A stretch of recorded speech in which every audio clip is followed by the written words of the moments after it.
What a weight slinger he is, huh? Good evening, everybody. Welcome to DELMARVA Live. Okay, Richard Nolan's still here, but is their mic muted? Okay, there they are. They came back. Anyway, we got some faces we haven't seen before. James Grossman from Oklahoma, Steven Zimmer. Everybody knows who Steve Zimmer is if you've ever been involved with a pulling sled. And I'm not too sure about that other guy down there on the bottom below James, but I think they call him Bryan Lively. So it's good to have Bryan back on. I've had him on my show before, and because he's going to take care of Tunica for us, et cetera, et cetera. And that other square is Richard Nolan. They're cameraless tonight, so their internet can stay connected, hopefully. How you guys doing? Good. Very good. Do we still have Richard? We on Richard. We're here. Okay. Don't like the internet connection at the moment. We're here. That's okay. We won't be able to see their pretty smiling faces tonight, but I'm going to go ahead and turn the show over to Richard Nolan. You guys take her from here, and hopefully that internet hangs in there for you. All right. Tonight's show is kind of like an end of the year and begin of the year wrap up type of thing. And we kind of want to talk about the antique pulling family as a whole and some of its beginnings, some of its present, some of its future. And we also got no internet connection again. That's what they got. Lost them. Oh my goodness. Bryan Lively, just clue us in a little bit from Tunica. Another pretty good year. I think hooks were down a little bit, but another good year. It's still kind of the old granddad of the sport of the antique world. I think 25, 26 years, James, is that correct? Well, they've been there since '99, and they were at Tupelo about 5 years prior to that. So we're actually going closer to 30 now. 30 getting close to 30. Yep. But yeah, that's a pretty good year. Had a good year for St. Jude. Raised $103,000 for St. Jude with the St. Jude tractor. That was a good deal. Had great support down there and across the year with a lot of good folks that got involved and donated for that project. Actually got Hank Jr. to sign the tractor, and a guy named Tony Reed, Growing Corn 2020 on TikTok, he signed the other side of the tractor. Got some great support from those folks in that part of the world. I'm sorry. Losing you. Yeah, you're all broke up, Olan. Try to turn that camera back off, then try talking again. Yeah. We're up over $600,000 for St. Jude with just the tractors alone. But there's classes at Tunica that have raised a tremendous amount of money. Folks donate, clubs donate, just a community cause, something to rally around for our community to do. But just a good way to end the year. Everything kind of gets quiet here for a few weeks, and then we ramp up. I think the NATPA has their first pull in Lebanon on the 5th and 6th of January, and then James will talk about his pull here in a little bit, mid January, and that's another wonderful pull.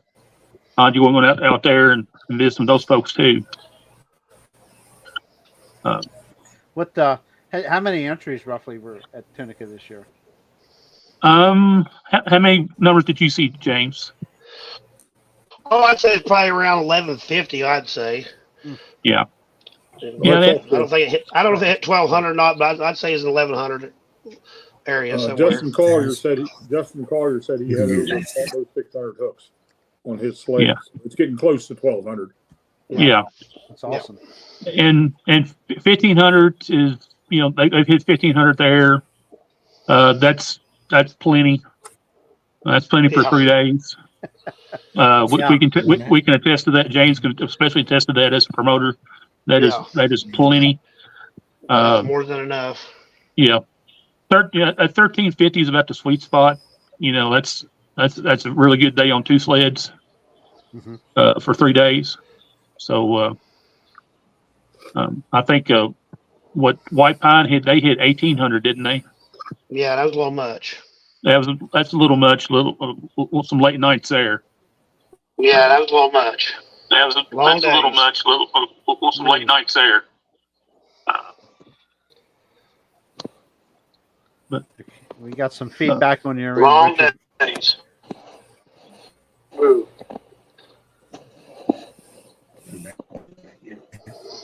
We got some feedback on your end, Richard. Working We're working to coming back back with you. with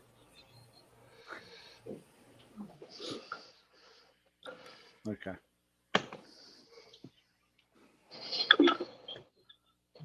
Okay. That seems to be working. Yeah. Get your thumb out of the way of the camera.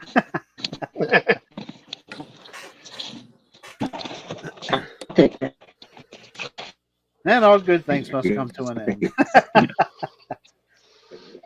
Let's go. There we go. There you go. I think. There you go. Can you hear us now, JR? Yeah, we can hear you. Yeah, fine. I can hear you before. That's good. Hopefully it won't freeze up on you. That's okay. All right, you take away. I'm not gonna. This is your show, your baby.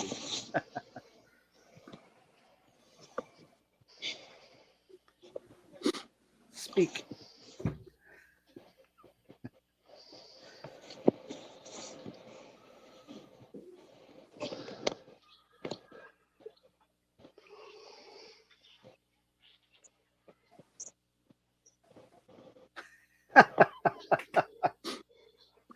How not to do a I broadcast. thought I was the old guy and couldn't handle this stuff, but Owen, you're taking the prize. Boy, he is.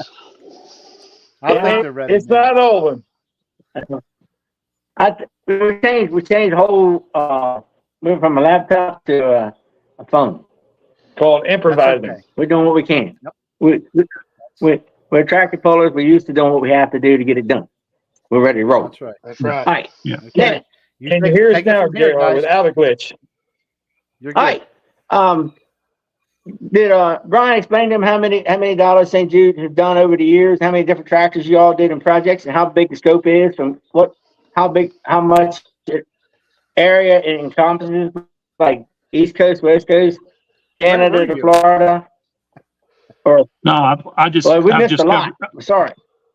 Well, Okay, I've covered the $600,000 that we've done over the years, but that's not including what the folks at Tunica do, and plus the clubs across the country that raise money and then they chip in at Tunica and do their own parts and send it in from their own clubs. This year's tractor was our 9th tractor. Started out with an Oliver, then we had a co-op, UB Moline, the Black M. Of course, I'll draw a blank. The Red M, the John Deere G, 77 Oliver, the Demonstrator, and the M that Bill Hughes has, Lucky, what's he called, Lucky? yeah, With the John Deere G at the same time, it was 2 of them that year. yes, that's the year we did the red versus green war. So I didn't believe And, James Grossman drove that John Deere down the track one time. I never drove that Am one. I I drove right, someone James? else's. I pulled the Black M one time. Mm-hmm. but And so how many areas do you receive like people buy raffle tickets from? How big is the area? that's interesting that we've been able to track now. This year, I went and did the online form a little different, and we had folks in Idaho and Wyoming and Montana, the lower 48 for the most part, Canada. Had some folks from Canada get involved.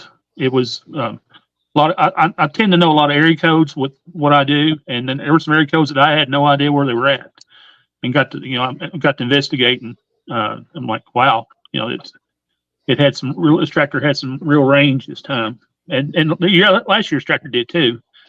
with the help that Tony Reed got us from doing his 3-minute TikTok video.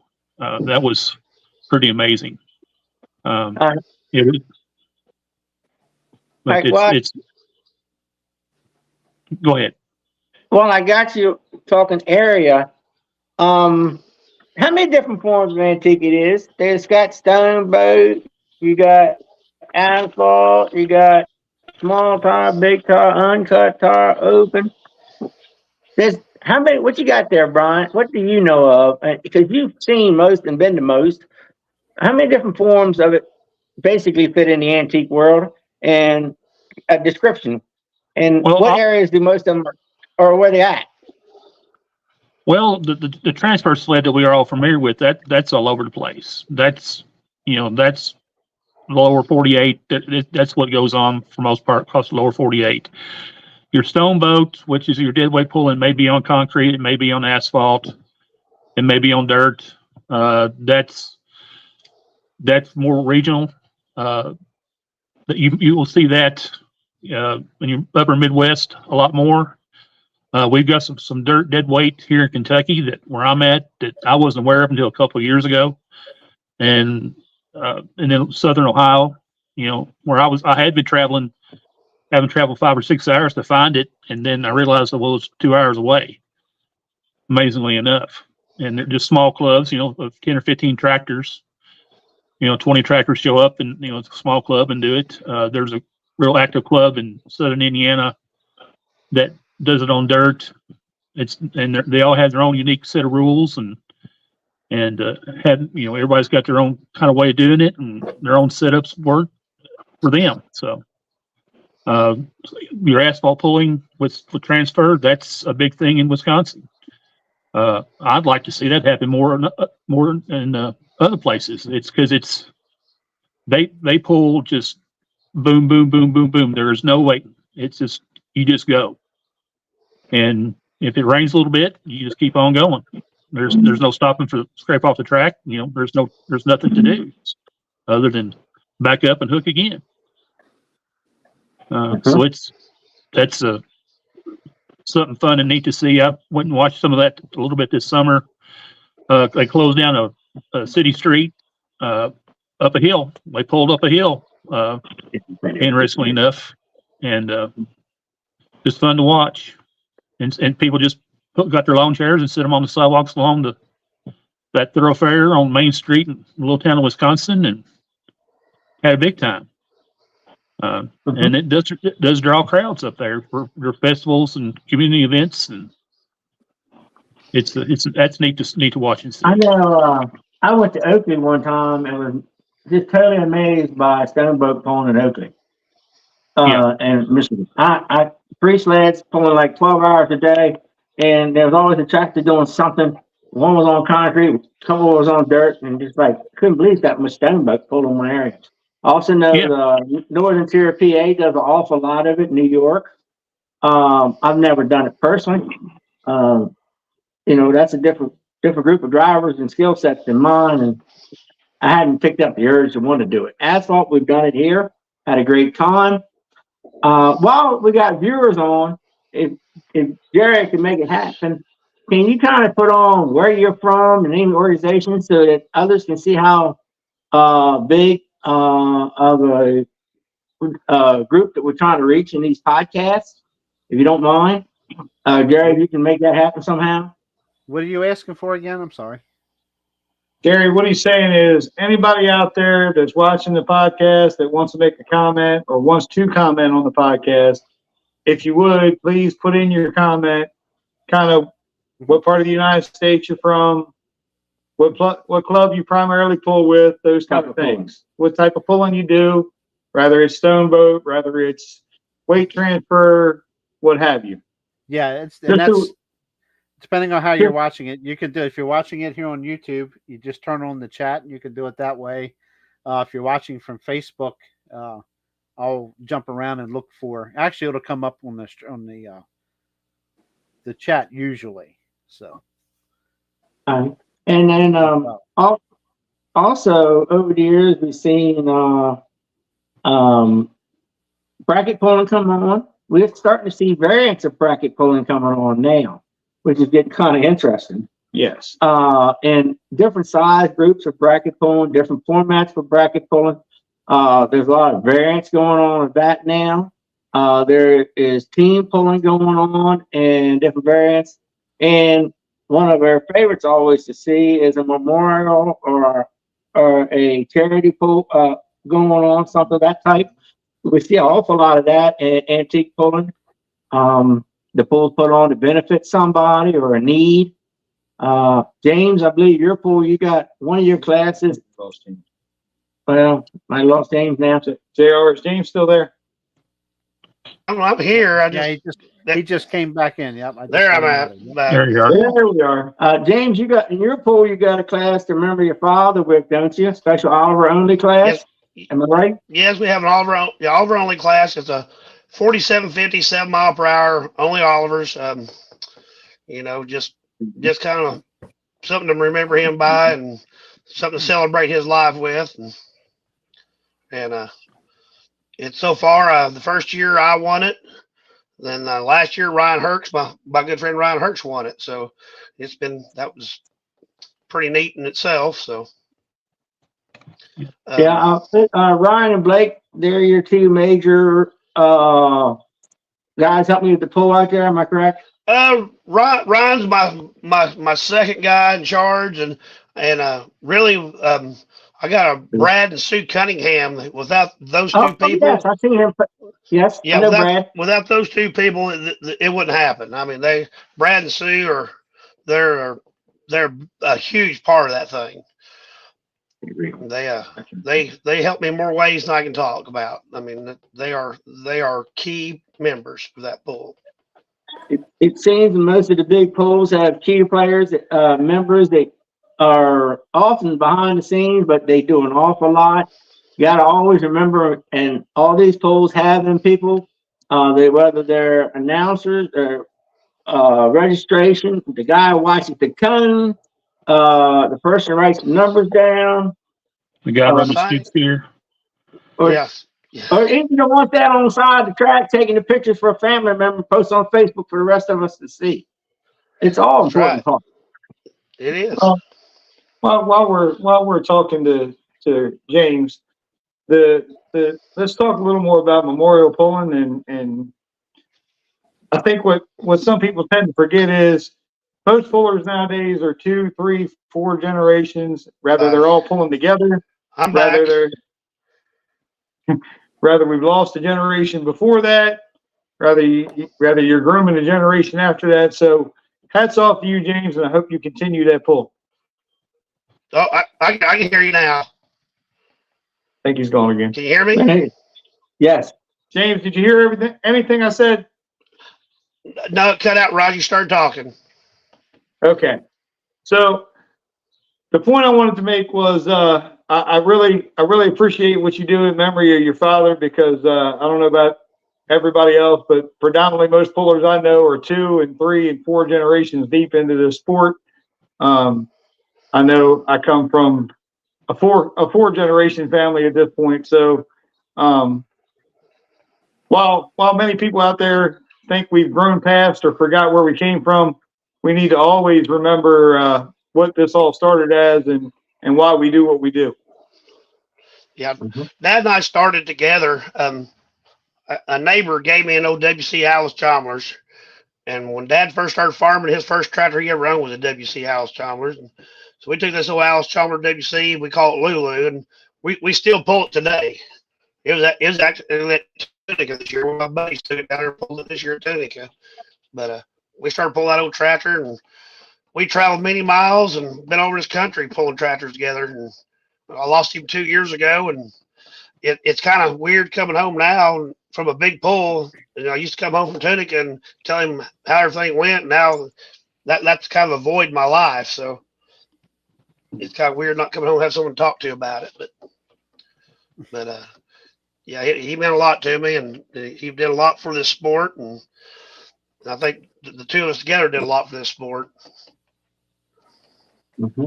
And this sport has made a lot of changes, and part of that we're going to change just a little bit. I'd like to get to Steve. Y'all haven't heard much out of Steve there. Steve Zimmer. He has been a part of antique pulling for some time. Part of antique pulling or pulling in general. I'll let him explain that. But he has been with sled inspections. And with sled inspections in the last year, some of the things that have come about with insurances and sleds, I brought him on to give you all a little heads up as to what to expect in the coming years, what you might want to talk about in your local groups for safety. And so, Steve, enlighten us a little bit and tell us where you come from in pulling and your past history.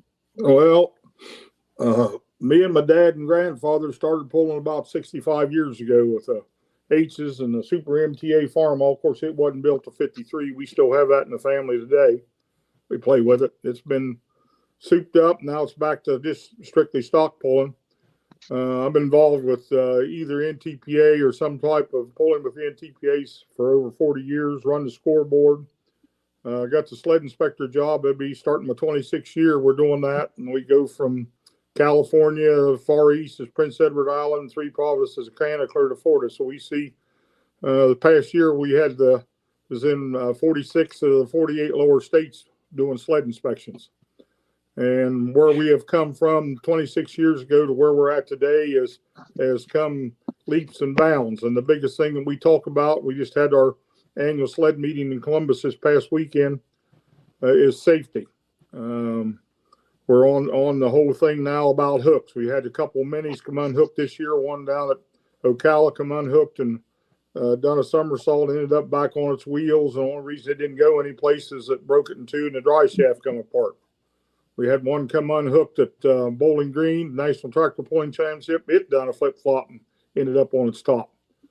And the insurance company said, "No, you can't have that anymore." So we've been working at either some type of a hook, whether it's a 100% locking hook or fixing up a mouse in your hook that's the regular hook you have from either CM or Crosby or Tulsa, trying to come up with a way that when you drop it in that drawbar, it ain't going to come unhooked till you physically unhook it by a mouse or some other type of means on all the class 5 sleds and down. That includes everything from a mini sled down to all the garden tractor sleds.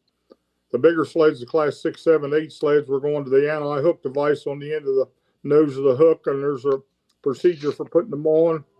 When we went to the class 8 sleds and the 1-inch chain, we went to a chain in the throats almost 3.5 inches. That's why we've had the drawbars go from a 3-inch round hole to a 3 by 3 3/4 hole to accommodate the 1-inch chain.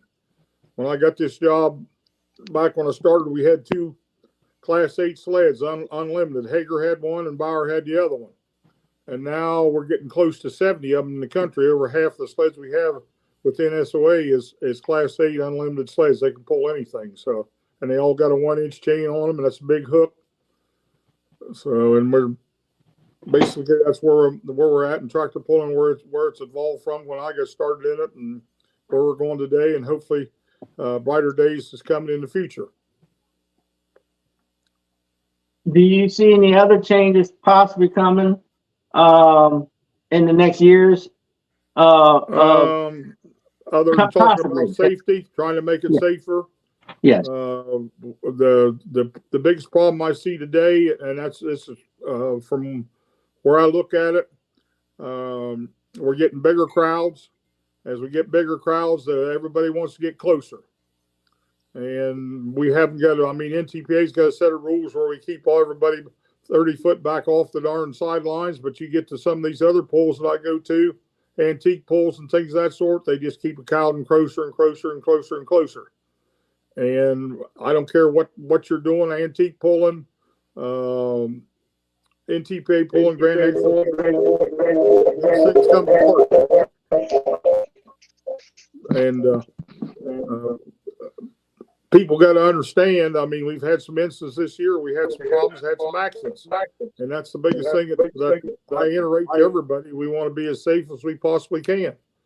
As far as anything up and new coming, we're making some changes with Pro Stock super stock, diesel super stock open tractors about what sleds are up to.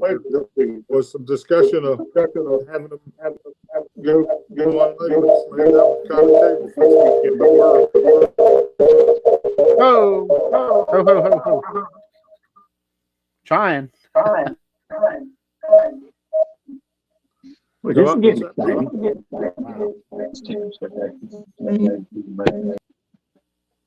Okay, I think James is having a heck of a time. He must be doing what we had to do earlier, switch back and forth between two devices. Yeah, that's the feedback is his microphone's picking up us talking to him on the other device. So you keep going. I apologize for that. Steve, let's stay a little closer to the antique side, if you can. okay. All right. In organization, smaller antique groups, what should they be looking for in the future as words of encouragement from the insurance company, or insurance company is probably going to be demanding that they need to consider probably in the future? Well, I mean, we had the problem with the turbo coming apart this summer. Bolts and I think about all the stuff that you guys go out there antique wise. You've done something to enhance the horsepower, whether it's work on the electrical system distributor, electronic ignition. You work on carburetors. I don't know whether you're getting to fuel injection or not. You're building more power. It's no ways near an OEM tractor that come from the local Farmall, International, John Deere, Oliver, Minimo. They all been enhanced in some way. And if you use it long enough, it's going to break sooner or later. And when this happens, we want to have everything safety-wise that's in place to, if it does come apart, to pretty well contain it to the vehicle itself or close proximity to the vehicle. You're going, I don't know, I know that Tunica, you pulled some classes, it was 14 mile an hour. If I've just heard that correctly from Justin. It's supposed to be 3,000 RPMs. Are we stretching that? I don't know. Most of these farm tractor antique tractors that come 22 to 2,500 would probably be the top RPM. So we do the place to get everybody with a steel flywheel, do away with gray material, cast iron material? Are we coming to the place that we need to put blankets around them? Or even back in 20 years ago, we put a 3/8 steel plate around the bell housing to contain it. But safety, I don't care where you're at in pulling, safety is our number one concern. We don't want anybody hurt. And we've had enough close calls that we need to think about how we go about that. I mean, I don't how to say any better than that. What's coming up in the future, I don't know. Whenever somebody comes up and dreams with a new idea or another way to make horsepower, then we got to come up with an idea as the antique clubs is, will that last? Will that keep, can you keep it on the track? I don't know. That's something you guys want to tell me. I know that it's an issue of all of us. I don't care what antique pulling or whatever. I mean, somebody told me here someplace at Tunica or White Pines, you had one come apart to a rod or a piston out of it. I don't know how much truth there was to that, but that's what I heard. Hearsay. So, yep. And it seems that 1,300 hooks, something generally comes apart somewhere. All right. But it's also happening at small 50 hook pulls too. Just the percentages is less. I mean that you nothing's OEM anymore. You've enhanced it in some way, shape, or form. And when you go doing that type of work on these motors, transmit, I mean, you go into the rear end and you take a die grinder and cut the housings out so it's lighter weight. We've had axle housings break off, and Gordy will, I don't know how many years ago it was, we had a tar or axle breaking too, and the tar come out the end over top of a scraper tractor. And it was probably when that tar went over top the crowd, it had 100 people standing there.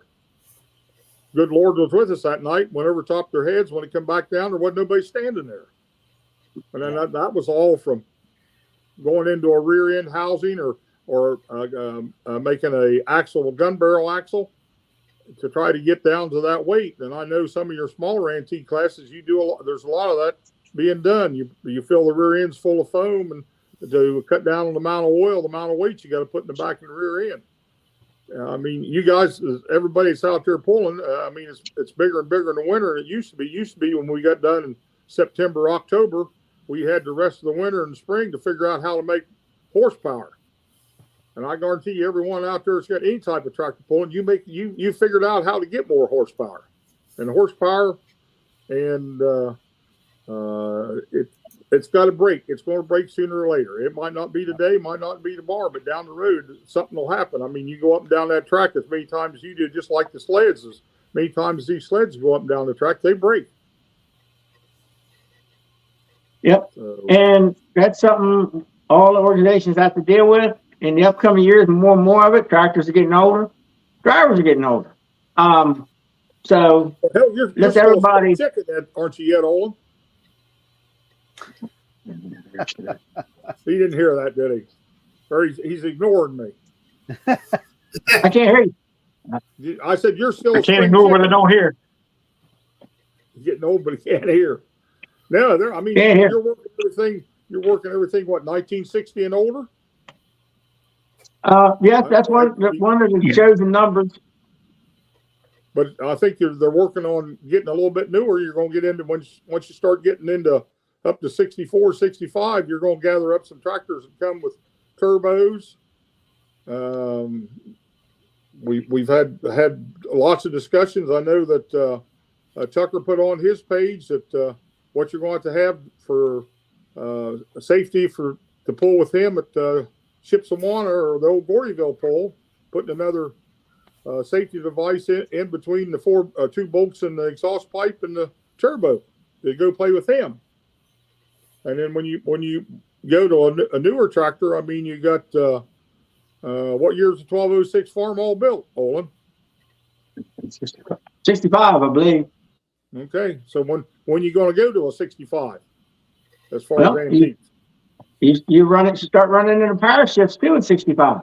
That's correct. Well, there's a very wide school of thought that the year of antique tractor pullers or antique tractor pull rules will never move up because of that exact theory.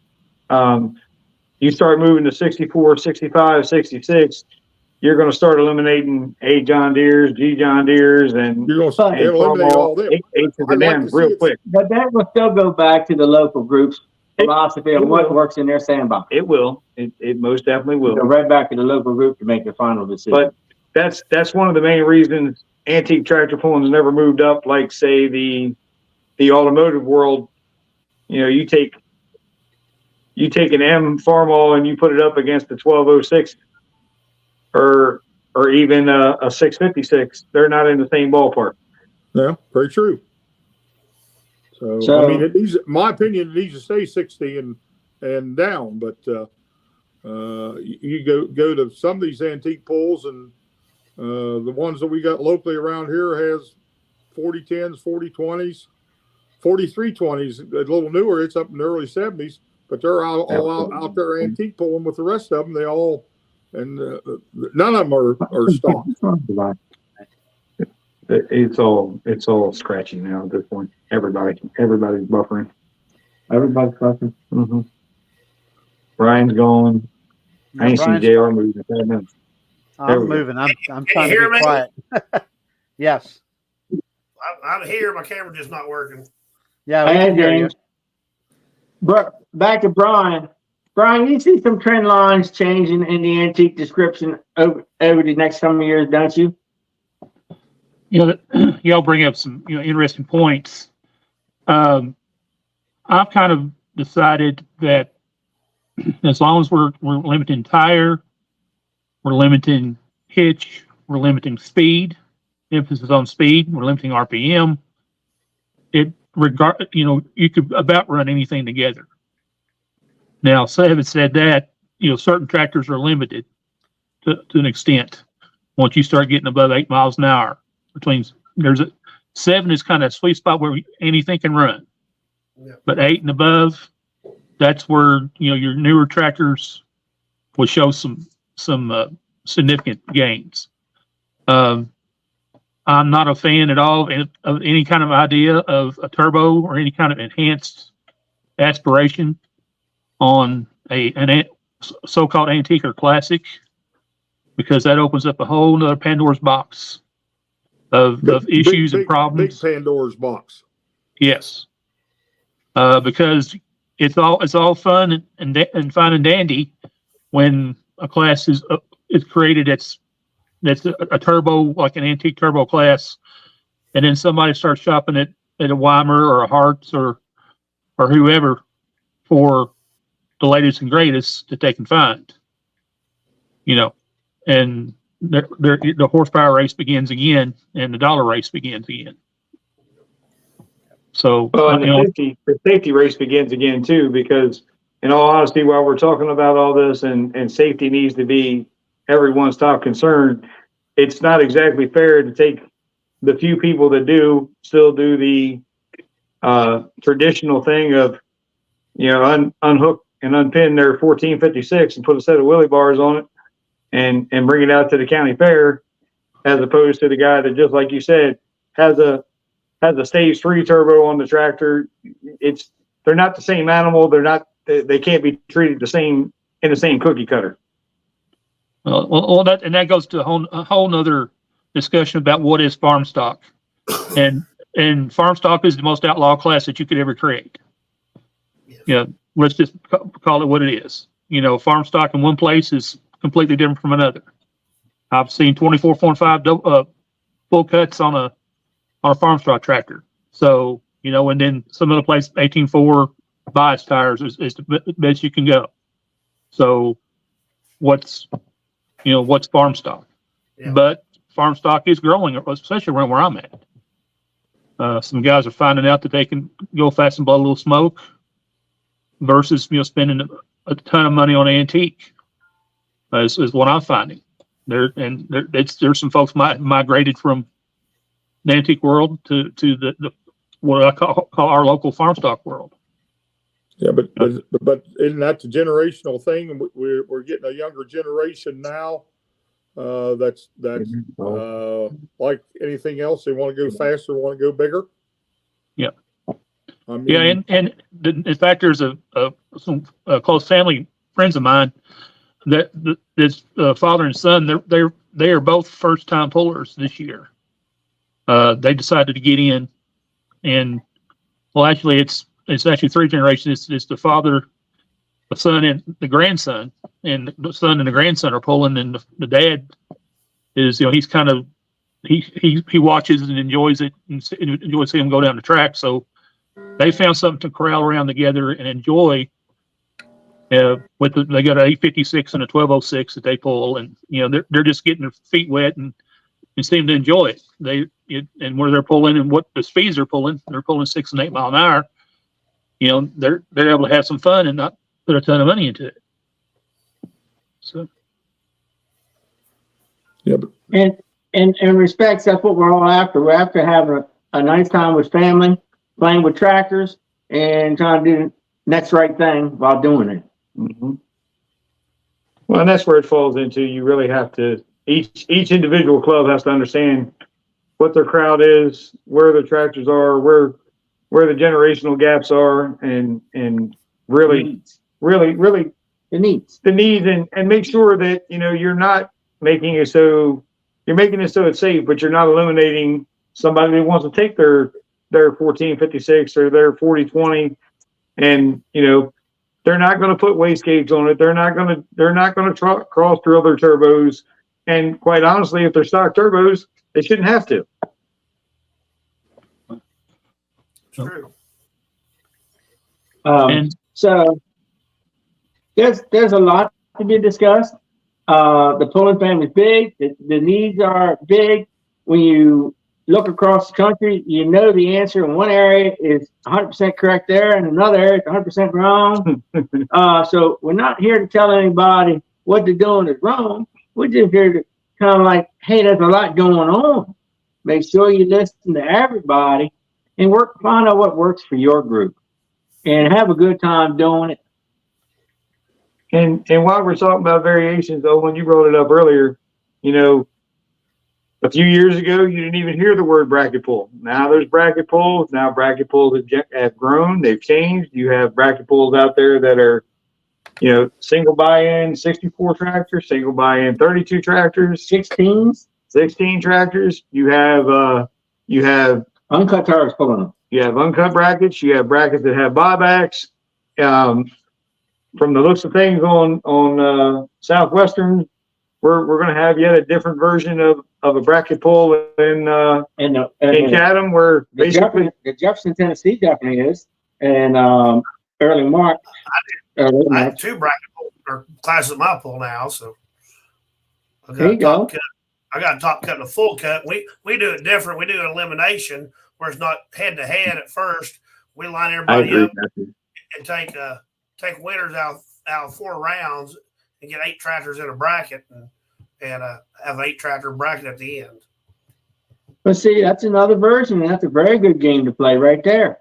And these versions are coming out, and it's just providing so much more opportunity of doing things and playing with your tractors and doing competition. Well, and 2 good points in the comments. I don't know if everybody can see them like we can or not, but Greg makes a very good point when we were back to where we were talking about, how new is too new, how big is too big. Greg, I couldn't agree more. If you got to run pace, when you have to run 3.5 or 6 mile an hour, it changes the whole ball game. It really doesn't matter how much horsepower you have at that point. If you're keeping them that slow, it's really the guy that can put it to the dirt. The other comment I've seen in there is Matthew Jones of Here for a Good Time. And honestly, every club, if you're not having a good time, you're doing it wrong. And if you're a puller and you're not having a good time, you might want to debate why you're doing it.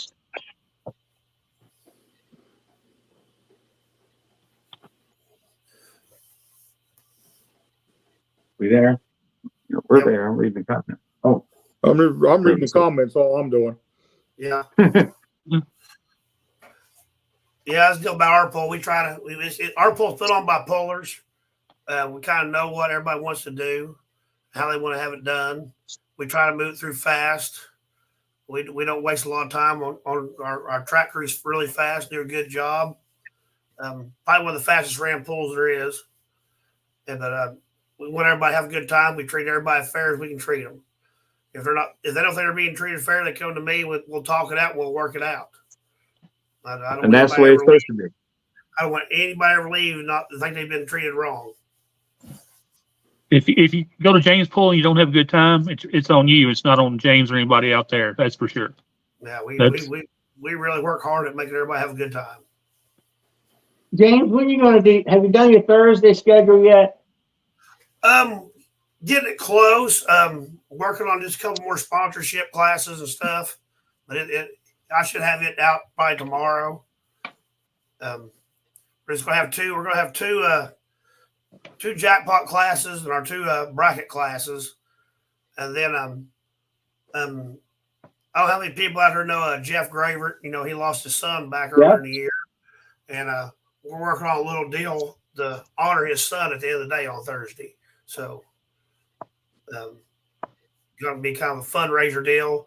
Trying to do a little scholarship for some boy that needs a little help in life down the road. We're going to try to help somebody out. So, well, I do have another question for you. Richard would like to know if you're going to do the chair toss or was the trash can toss, because he wants in. Well, you never know about it. We've done chair tosses. We've done adult kiddie pulls or pedal pulls, and I'll pass on the adult kiddie pool. I'm good with that. Yeah, that's rough. I did that one year and it about killed me. It's not an old man sport, that's for sure. My arms work a heck of a lot better than my legs do. We're good with that. Yeah, but yeah, I don't know. They're talking about throwing a trash can around this year, so we'll see what happens. This year, what are you gonna throw? Yeah, who knows? I'll throw anything. What are you saying? Gonna throw this year? Do what? What did you say they might throw this year? I had a trash can. The way it sounded. I'm good at that. Yeah, they're the trash can deal is a big topic right now. Just thought I'd check because I knew Richard wanted to know. Yeah. The chair tossing, that was always a good time. It sounds like it's all a good time. Is Elvis coming back? No, Elvis is not coming back. Okay, just checking. Just checking. That ship sailed. Matt Parker, don't nobody want to have a foot race. We're talking about power, not speed. While we're talking about tractors, and we're talking about tractors and family and name and people and things we remember, tell me once again how Lester got his name. Lester, back years ago, we used to go to Murray, Kentucky every year and pull tractors. And my dad met a guy from, I think, Burlington, Indiana, named Lester Kelly. They become good friends.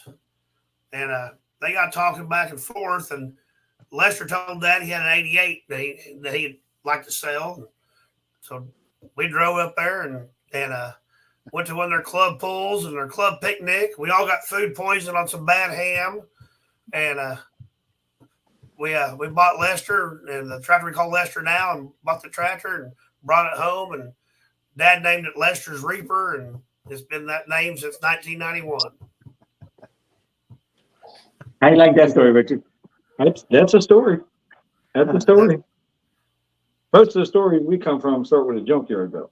Yeah, well, I mean, Sounds like we got some new events for Mason Dixon, huh? Oh boy. anytime it comes to throwing something, I'm game. We're good.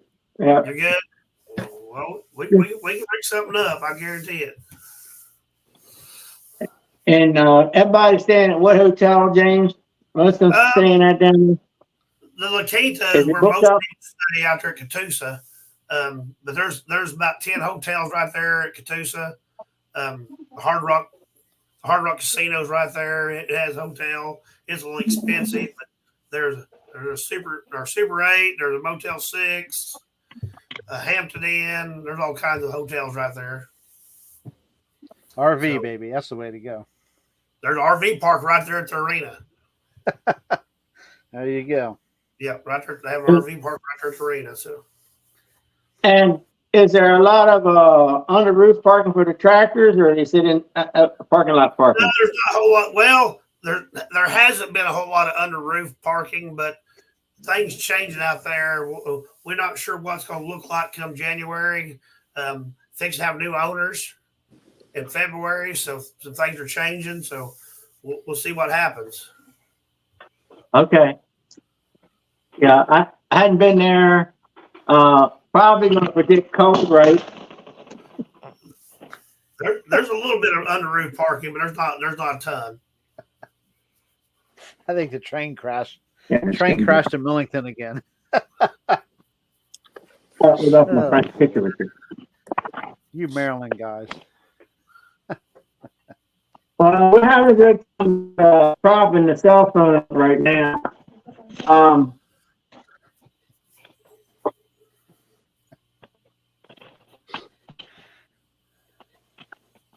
Yeah, I'm back to you. Richard, doing some logistics management with the cell phone. Everything's normal. So, yeah. So, Bryan, the tractor pool family is large. It's big. There's a lot of large pulling organizations. How many? Just a guess. Possible pulling organizations in the United States? 1,000? 500? I'm thinking closer to 500, maybe 750. Time you think about all little clubs around. Yeah, I mean, if you count clubs, small clubs from, that local clubs to the national organizations, you're probably at 500 to 700 range. There's a lot of small clubs upper Midwest. Wisconsin is full of them. Summertime, there's 4 or 5 pools going on every Saturday. It's just amazing what goes on up there.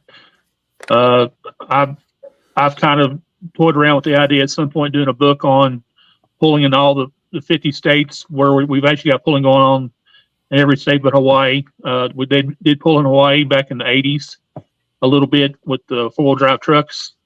But there's still an active club in Alaska. And then the lower 48 has some sort of pulling in every state at some point through the year.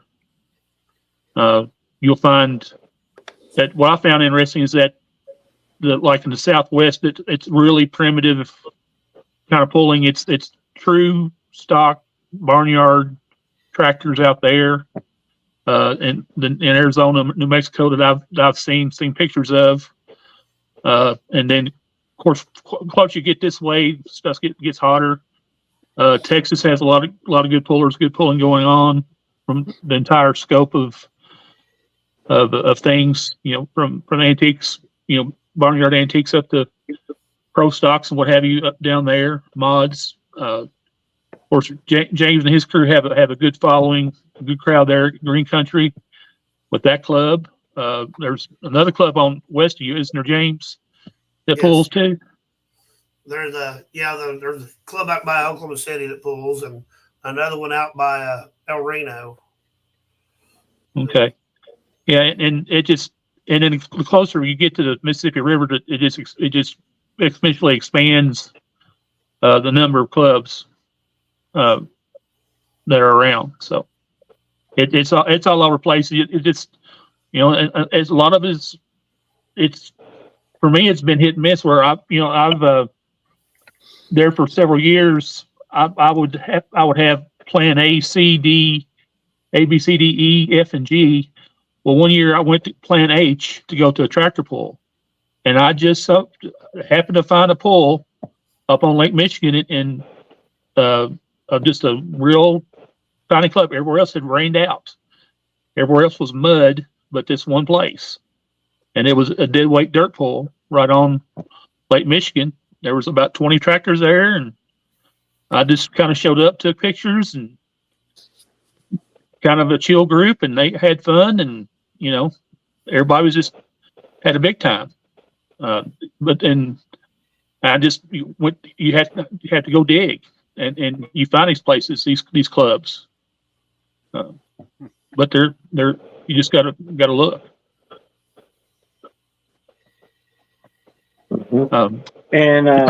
Seasonal, there's certain areas that pull more in certain seasons than other areas, correct? Too very seasonal in some places.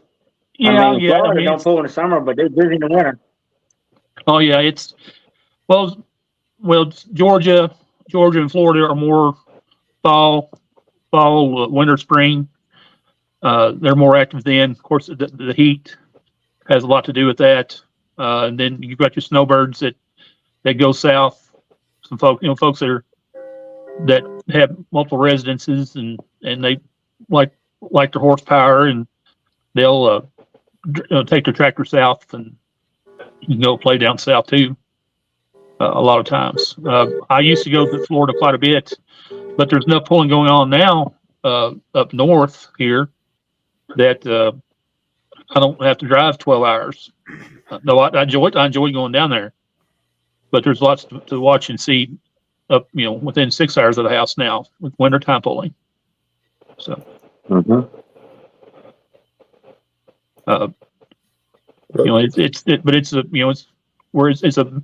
umbrella is quite large. With everybody talks about the growth or the lack of growth, but I see the sport is very stable.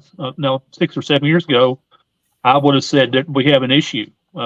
We've got an issue with numbers and where we're going. But I'm seeing enough young people starting to trickle in different types of pulling, be it trucks or antiques or farm stock, that we're starting to stabilize. And I think that we still need to be looking to replace or gain numbers, and as people age out or just don't want to sling weights anymore, or God forbid they pull and they pass away. I've paid to even comment on how many people that I know are no longer with us that were pulled actively until they passed away.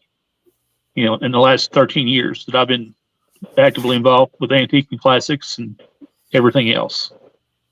And we do have people coming in to kind of fill that void. We'll never fill their personal void, but we've got people coming in to enjoy the sport like they did. So, from my perspective, though, I've got Come up with a new sled in Utah, a new sled in Idaho, another one in California. One moved from western Nebraska down to Arizona. And they're pulling some hot stuff, but still at the same time, there's lots of hot farms in them 2-3 areas out west that we didn't have a few years ago. So it's gaining there. I've got a couple of garden tractors. I got a garden tractor sled in Montana now. We didn't have a few years ago. So we got the western part of the country that's not as populated as we are east of the Rockies, but west of the Rockies, we're picking up some different variants to show, along with antiques and everything from there up. So yeah, it's a growing, and we need it to grow because we got there's too many of us old ones like Olan that need some help. Yes, I went to a pull in Broadhead, Wisconsin. It's been 2 years ago now. Had an antique track. Community Antique Pullers, a good club there. And Southern Wisconsin had a pull there on one track, and then the opposite track was garden tractors. And the average age of the garden tractor pull was maybe 21 at best. And then the average age of the puller on the antique side was going to be 45 or 50. So, and the garden tractor numbers outnumbered the antiques 3-1. Time will tell. That was neat to see that how those demographics worked out. And the guys that came in with the antiques, had a 3/4 ton or 1 ton pickup with a gooseneck, and then the families, and they were families, came in with a little enclosed trailer and a F-150 with a couple garden tractors in the trailer, for their kids or for everybody in the family to pull. It was a new perspective for me to see that I really hadn't realized. In the last 2 or 3 years, our organization has picked up more garden tractor sleds than we have anything else. I got a garden tractor sled come from registered today from Eastern Ontario, Canada. All they're going to do is pull.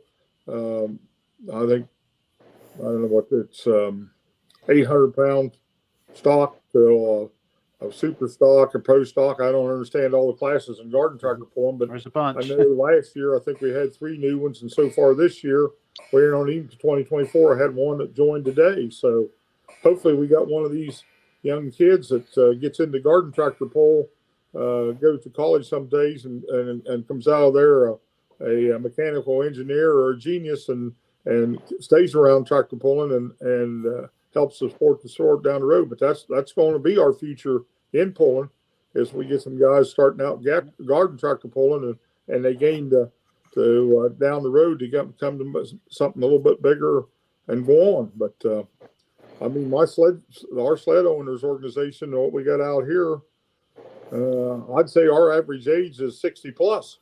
I have very few young sled owners, very few.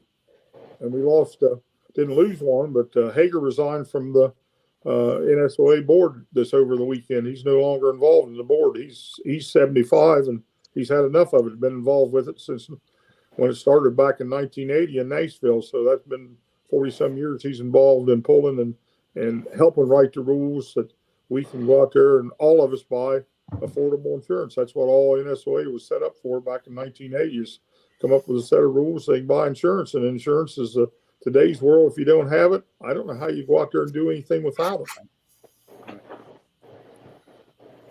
Well, one point to everyone as far as one, I think garden pulling is a fine farm system, so to speak. But if you look around most clubs, at least here on the East Coast, it really is all family oriented. It all is generational.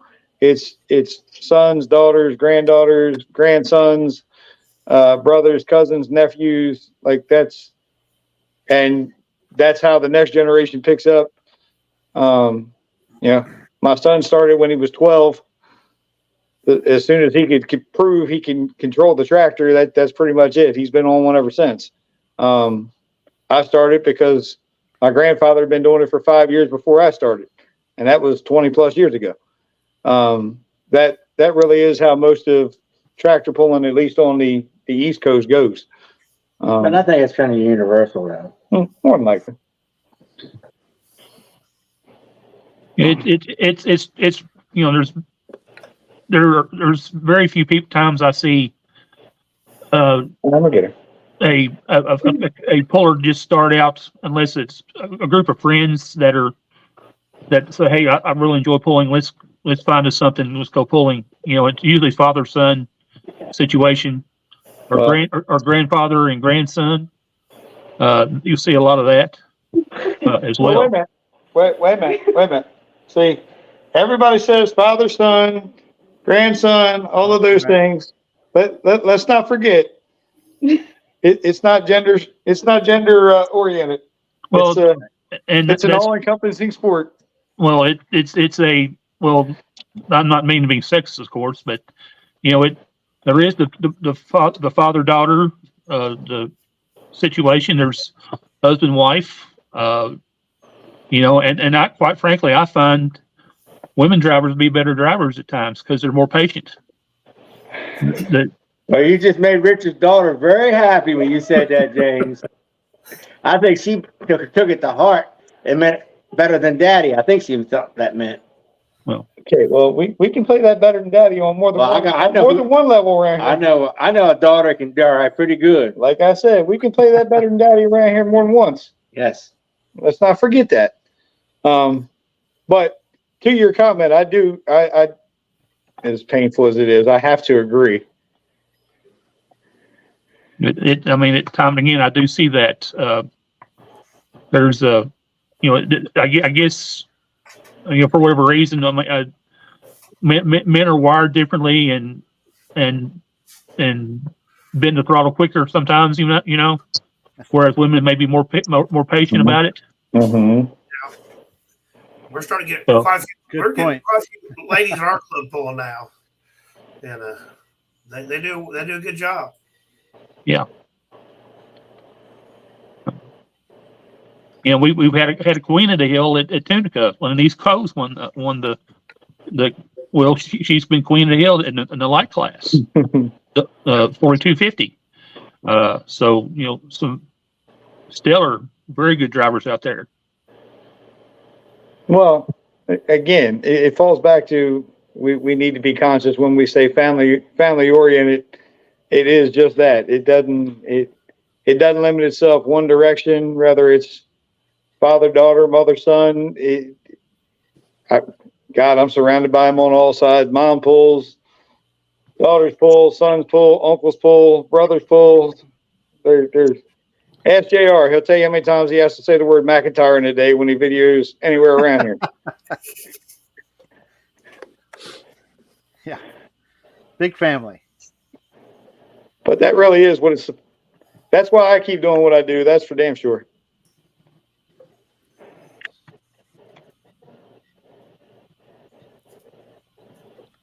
I'm 75 and keep it. Amen. And I wish you many more years at 75 and still pulling. Yes, an awful good 75-year-old pullers. Yeah. They ain't forgot too many tricks, that's for sure. No. There's some really good 75-year-old pullers. There's some good 80-year-old pullers, actually. There's some good 60-year-old pullers, too. Yeah. You're hanging in there pretty good, Olan. Yeah. Anyway, have fun with it. Anyway. That's what we're supposed to do. Yeah, well, that's what we're going to do. So anyway, we had a good time. We've had some really good guests on here tonight. Steve Zimmer, North American Sled Inspection Association. Bryan Lively, Just say it. Bryan Lively with the hook and everything else that he does. He's always been the go-to man in the antique world of communications. Guru. Just call him a guru. He's are you a a master guru, of all Bryan? of it. You're a guru. Well, JR seems to think I am, but you know, we'll see. He says Richard's the world's greatest puller, so don't worry about it. You're good with guru. Just couldn't wait, could you? Sorry, it happened. It slipped out. Couldn't get through one whole podcast, could you? It slipped out. I'm sorry. It's okay. It's okay. And then, we got James. He's still there. I think he's still there. I'm still Yeah, here. we got James.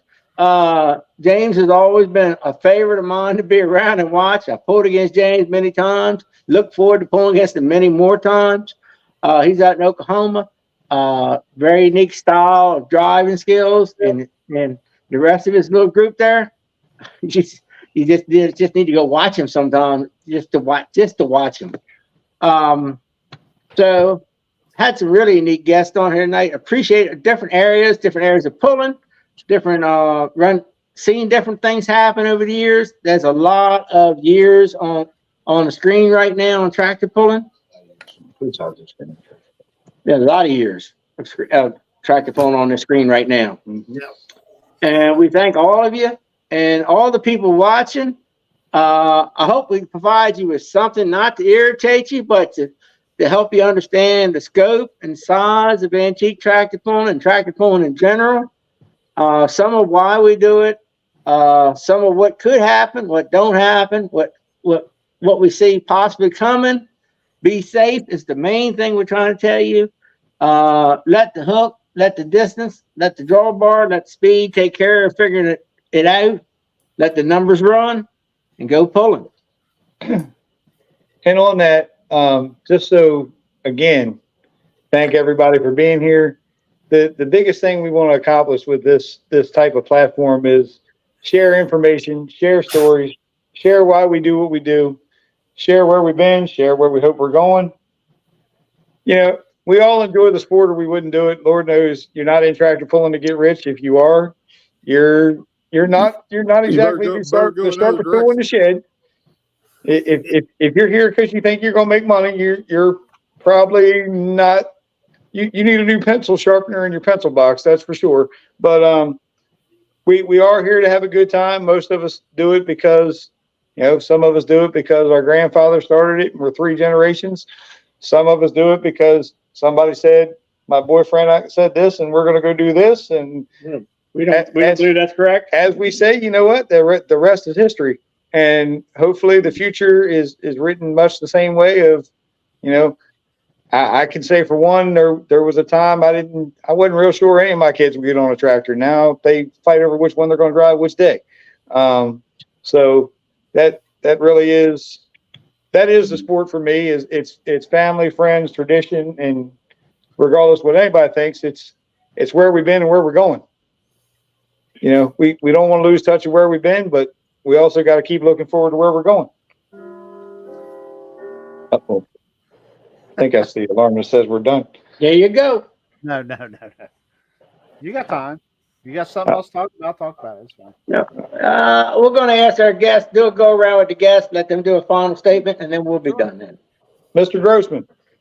Yes, sir. Anything you'd like to say to the crowd? I've been pulling since the late 80s, or mid 80s. I've met people pullers from all over the country. Some of my best friends I have in life I've met through pulling, and they live hours away, and we talk. Some of them I talk to every day. We just call it our pulling family, and I appreciate everybody I talk to on a regular basis. Olan calls me all the time. We talk, and it's just the pulling family is just it's hard to beat. There's great friends, just great camaraderie, and it's just a sport that just can't be described real easily.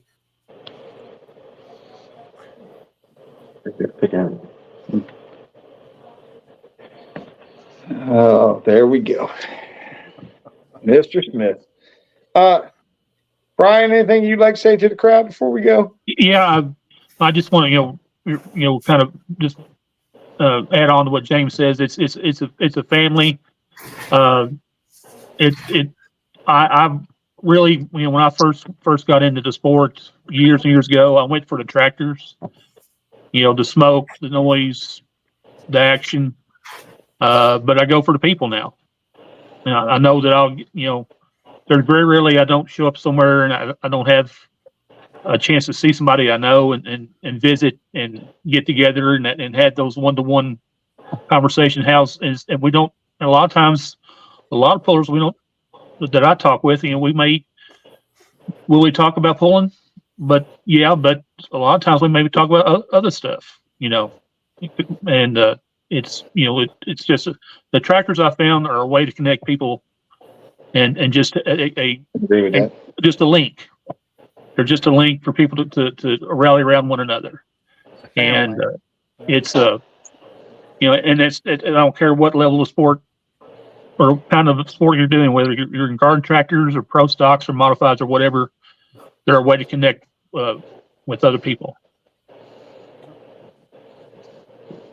Well said. I agree. Yep. Well said.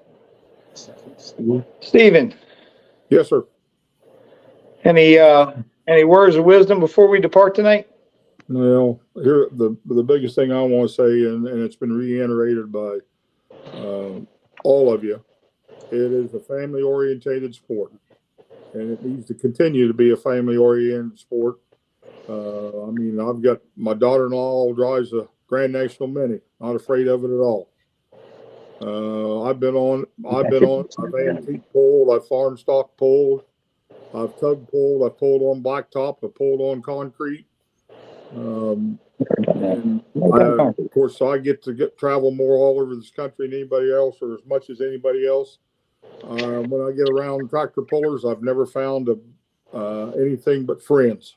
Talk about, I don't care, like Bryan said, you can talk about tractor pulling, you can talk about anything from A to Z, but it's the camaraderie we have of everybody that's involved in the sport, and you get away from the sport. And somebody talks about tractor pulling, and somebody's got an interest in it, and we need to keep this interest going to keep it going throughout our future generations. I thank you guys for inviting me on tonight. Absolutely. Great. Glad to have you. I would like to kind of reiterate a couple of those points.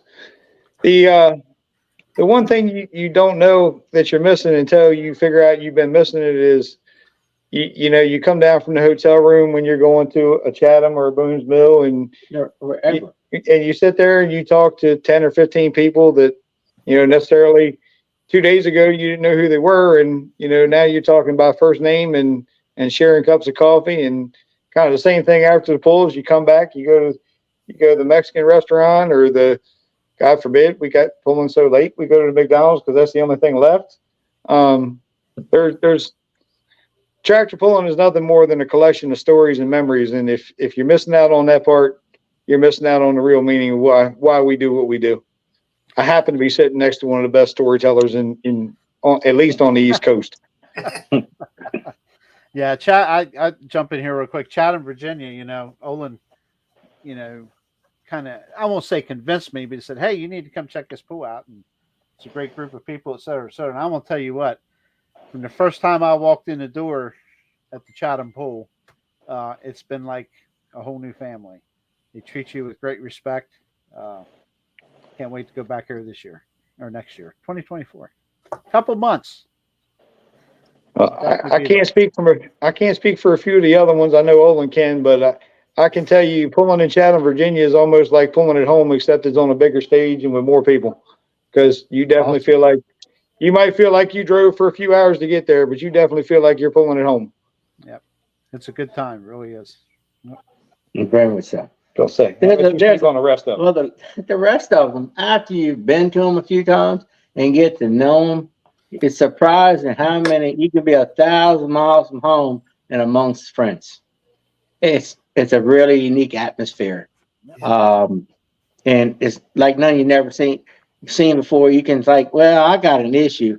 Hold on just a second, I got an answer. Somebody you can be a long ways from home, and that can happen very easily. You can be 4 hours from home and meet people you've never seen before, and all of a sudden the seats show up because you broke yours. Yep, I've seen that. That's how tractor pulling really works, and we've seen it when we go north. We've seen it when we go south. I'm sure Olan's seen it when he goes west. When the hook's hooked to the tractor, all bets are off, and I'm here to beat you just like you're here to beat me. But when we go back to the pits and you have a problem, we all have a problem. I've seen guys work together to put other people's tractor back together. I've seen James take one, do a whole motor swap back. I ain't sure I would tackle that one at a full, but I appreciate the effort. Yeah, we changed the whole frame out. I've seen pictures. I was there. I was amazed. I've seen pictures. You talk about a dream team of people, mechanics working. He had it. We had it. And the thing that's nice about James, he let the same guy drive the tractor again another year.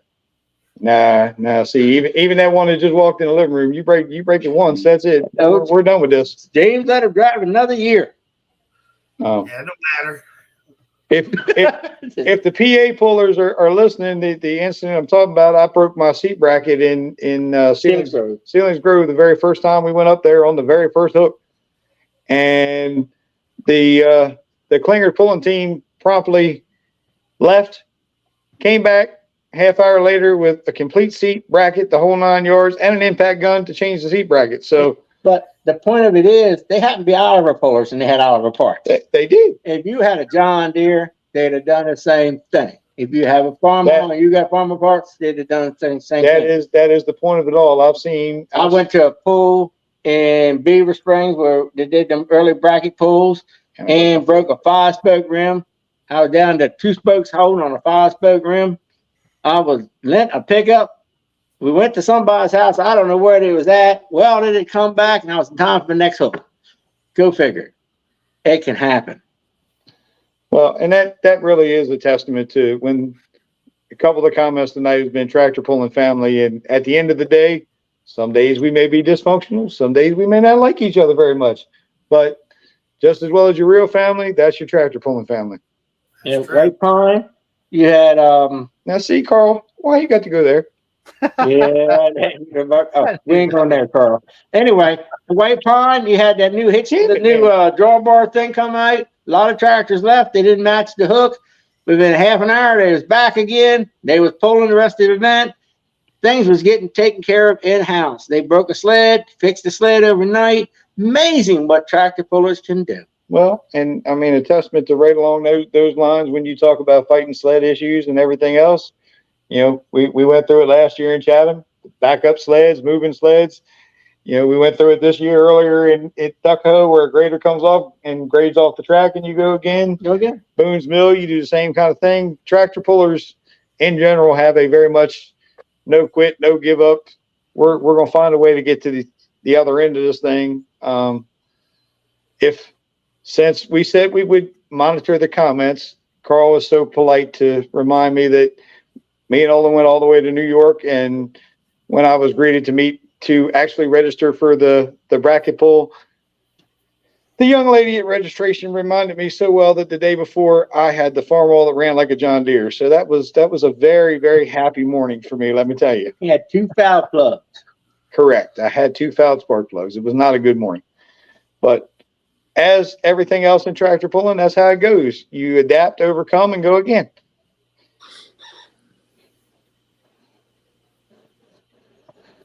Okay. JR, any comments from you? I'm just soaking it all up, man. Well, you're so nice to sit back there behind the switchboard all night. We can at least I'm trying to make sure I get everybody's comments up here. So pretty busy. Chat was pretty busy tonight. I'm gonna say you can skip a few of them. I mean, I'm not gonna be upset. No way, man. If it's something about you, it's going on here, buddy. You know the best. That's a true friend right there. You know the best thing about having technical issues earlier? I got to miss the end of the intro. It was fantastic. Yeah, but you should have been. I can't decide for you that you stayed home that weekend. That's your fault. Anyway. This that's one of your giveaway tractors there, correct, Brian? In that picture there. Well, depending on which one it is, absolutely. Yep. That's Bill Hughes at the bottom now. Root Trophy was on the minute ago. Bill Hughes, good man. Yep. Good man. Okay. Okay. Okay. All right, gentlemen. Thank you again for being here. Thank you. This morning. Thanks for having us on. Everybody Thank you for that's out having me. there, if you have any ideals, Lord knows, send them all to JR because he'll send them to the rest of us. Any of you that think you'd like to be guests, You might very well end up being a guest. It's hard to say. Lord knows I've been a guest more times than I wanted to be. So please reach out. Good comments, good conversation. Let's keep the comments, the discussion, and the sport going. Other than that, anybody else has anything? Good night. JR, take us home. All right. Hey, thanks for tuning in. And we're getting some really positive. I'll be a guest next time. Nicole Morrison wants to come on the next show. She's got evidently some new ideas and new things going on here locally. So it's great to see. Upcoming pools this spring. My goodness. Yeah, I would say the next show for you guys, whenever you're ready in January, we'll definitely start. Next show, we got a lot of indoor pools to talk about. Yep. All the way from Oak Grove, Chatham will be Chatham. We got Florida even. Florida's running. You got all sorts of stuff. It's big time. A lot of pulling going on in January and February. Nobody, you wouldn't think that. You want to come around and say goodnight too before we leave? No, I have an idea once you get off there. Oh, why don't you just tell them, you're national right now. Why don't you just tell them why you're here? No, because we need to get another podcast, but we got to get Oh, a boy. guest. Oh, my. Yeah, JR, I think that's an excellent time to take us out. Oh, okay. Well, thanks for tuning in. And I guess in January, we'll be back again with another podcast. Absolutely. Long range Thanks. sign. We'll do it from a snowplow. All right. It's all right. Thanks, everybody, for tuning in. And thanks to the guests. Good seeing you again, Bryan. Good to see you all. Thank you. Talk to y'all and see y'all soon.